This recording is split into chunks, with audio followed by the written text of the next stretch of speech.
Okay, so today I want to talk about the Universal Declaration of Human Rights. This was written in 1948 after the Second World War. It was a kind of reaction to the Second World War after fascism and the Nazis. It was a way of trying to prevent this from ever happening again. So we've got to remember that when we talk about these totalitarian regimes, the individual kind of disappears. The private individual sphere of each person disappears, and we can no longer say what we want and be who we want to be. We've got to conform to exactly what is considered acceptable behaviour and propaganda that is considered the orthodox propaganda, etc., etc. So this was a way of protecting individuals from being suffocated by a totalitarian regime and being kind of eliminated, sort of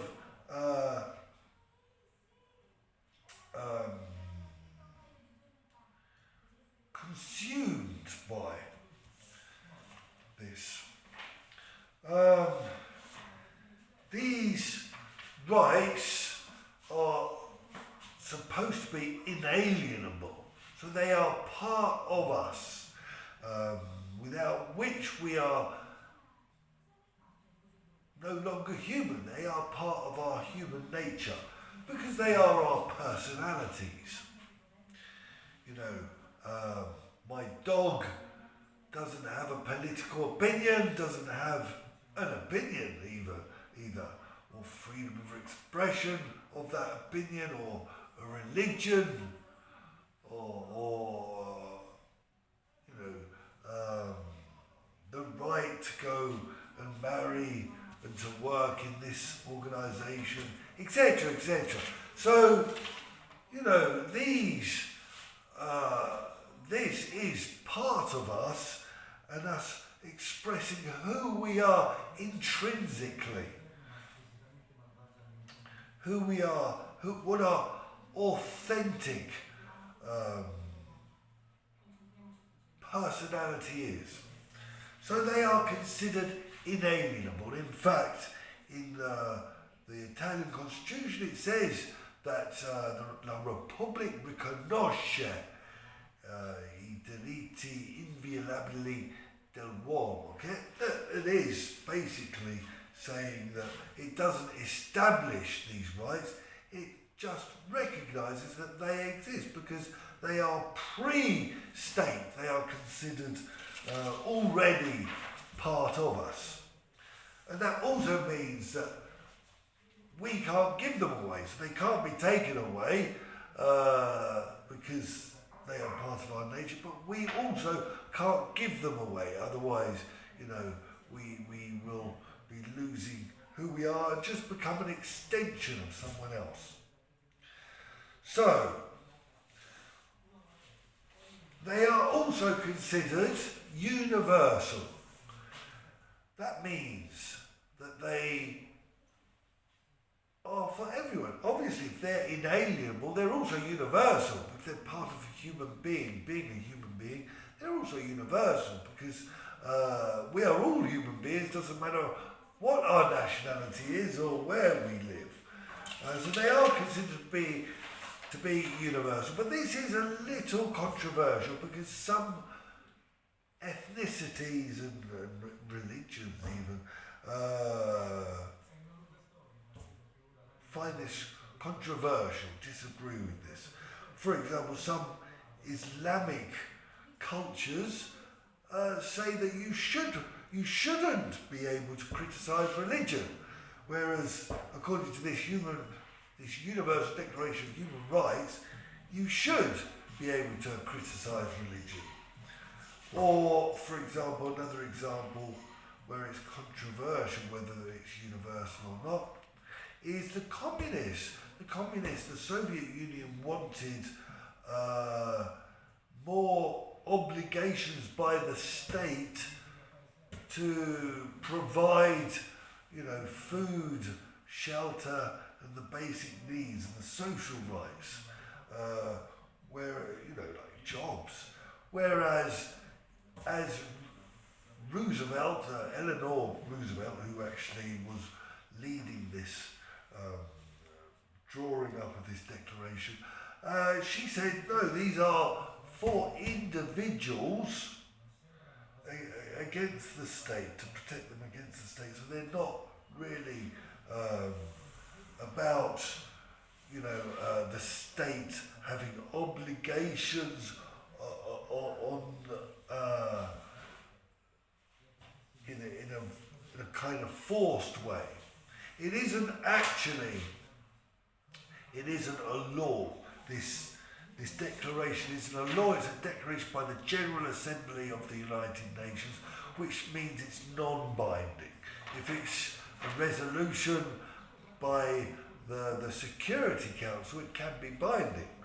But if it's by the General Assembly and it's only a declaration, it's non-binding, and they wanted it as a standard. So they didn't really want to force any state, because that would create tensions between states, and the whole point was to keep peace.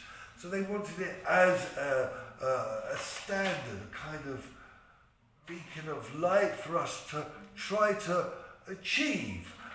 Maybe we don't get there, we're not perfect, but we've got this to look at as a way of giving us direction. Very difficult to achieve these rights perfectly, in fact. A lot of them get interpreted in different ways anyway. But there is a kind of consequence if states don't respect them, because what can happen is a state can lose their reputation. You've got organisations like Amnesty International and Human Rights Watch that look at states and can make judgments and ruin the reputations of certain states if they're not respecting human rights. They put them in a ranking, and then people make their judgments. And that can have consequences. That can mean that everyone knows, Russia's not respecting human rights, and nobody goes to Russia to work, and Russia loses a lot of human resources. People leave Russia, and they don't get the collaboration they want in a very globalized world. This reputation is important because all countries are trying to connect and collaborate, and really you can't go forwards anymore isolated in an isolated way. So you get these countries that are the worst abuse of human rights, like North Korea, that is not able to go forwards. I mean, if you've got a lot of oil, like Saudi Arabia, yeah, you can go forwards because you've got lots of resources, but you would go forwards much faster if you had a good reputation on human rights. And we really see that. So this is how it is enforced, really. We've got an international community, and those that don't respect human rights, the worst abusers of human rights, are really left out and avoided on a national level, on a governmental level, but also on a human level, human resource level, etc. So, that's important.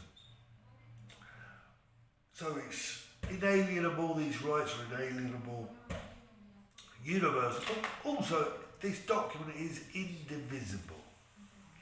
This means that you can't pick and choose these rights. They must be taken, the document itself must be taken as a whole. It's 30 rights, and it must be looked at as a complete document, not as a kind of list of rights. You've got these rights which really protect our expression of our personality, like freedom of religion, political orientation, of expression, etc. But then there are rights which will protect us from dictators, manipulating the law to try to. So a dictator may say, oh yes, you can have all the rights you like to protest. And like, for example, saw lots of protests, but then have technology which does facial recognition, and then later identify those protesting, and then take them without telling anyone why they're being taken, or letting on that they've even been taken, and put them in a cell without letting anyone know. So they just kind of pushed out. And in a way, that would have been the best way for a dictator to act, to find out who is against and then just eliminate them. So it makes sure not just that there's freedom of political orientation and expression, but also that the law can't just take you and just put you in a cell without any public and fair trial. And there must be a fair trial, and you've got a right to defence, and you've got a right to know what you're charged of, etc., etc. So it's not just about protecting these individuals from expressing themselves, but also protecting the law from really crushing the individuals once they've been identified for other reasons.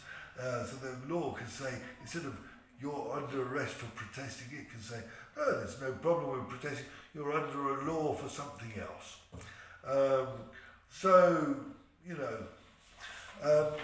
This is very important. And then you've got not just these freedom of expression, but also social rights and economic rights here in this document. Social rights are right to be integrated, like right to an education, which is really developing an individual, but also integrating the individual into society. When you go to school, you're learning, you're getting given your identity and your cultural values. You're integrating into the culture, the nation, the ethnicity in which you belong. And you're learning a role so you can work for that ethnicity, and you're learning about the history, and it's very important for integration. So you need a right for education, and also another social right would be health, because if you're very sick, you need to be cured, and then you can participate again on the economic, political, and social life of a community. So it's all about the social rights, really, are about integrating. And then you've got the economic rights. For example, the right to ownership, the right to own things, is an economic right. Very important, these rights for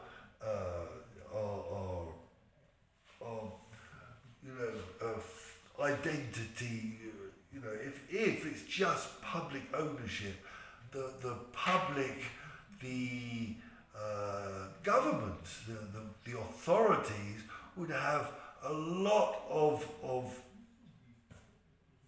power to make choices for us. We wouldn't have the freedom. We wouldn't have the freedom to be able to work where we want, consume what we want, live where we want, etc. So this is all about our freedoms too.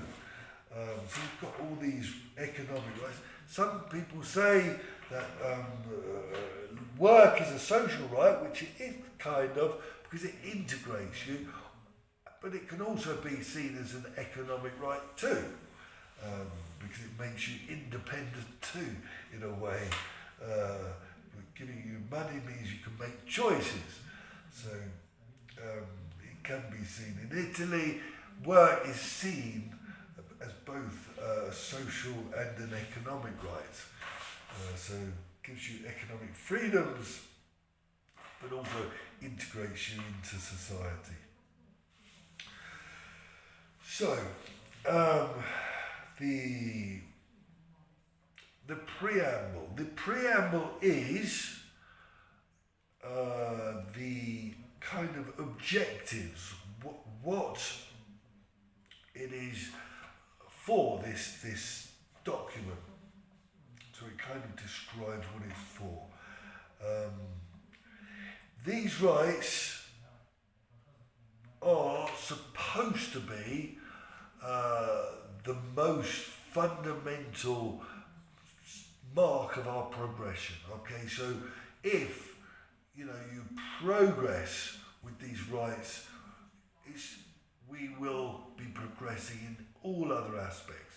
It's not the technological progress we make that marks us as progressives, but actually it's the rights the human rights that we have that really help us progress. I'll give you an example. If we discriminate against women and they can't go to school and they can't work, you're not going to go forwards very fast on economics, on your economic progress.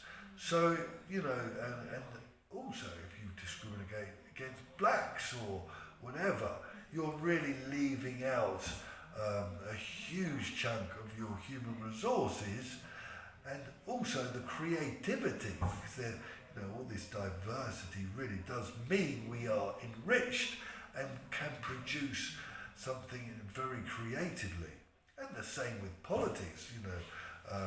If you don't allow women to vote or an ethnicity to vote, you are really ignoring a perspective which is not, you won't have such an expanded view of the reality. So I think that's very important to see these rights as the base of our progression. It's really, these rights are how we can live together it's a blueprint on how to live together well, serenely, and then go forwards.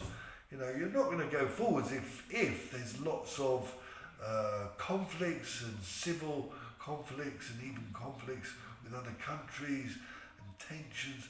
You're not going to go forwards. But if we can look at some countries that have got a lot of civil conflicts and tensions and corruption, and they don't go forwards or don't allow everybody to have education, and they really inhibits them. It really impedes their progress. So the real fundamentals for progress is to respect these human rights. And we'll read the preamble in the next video.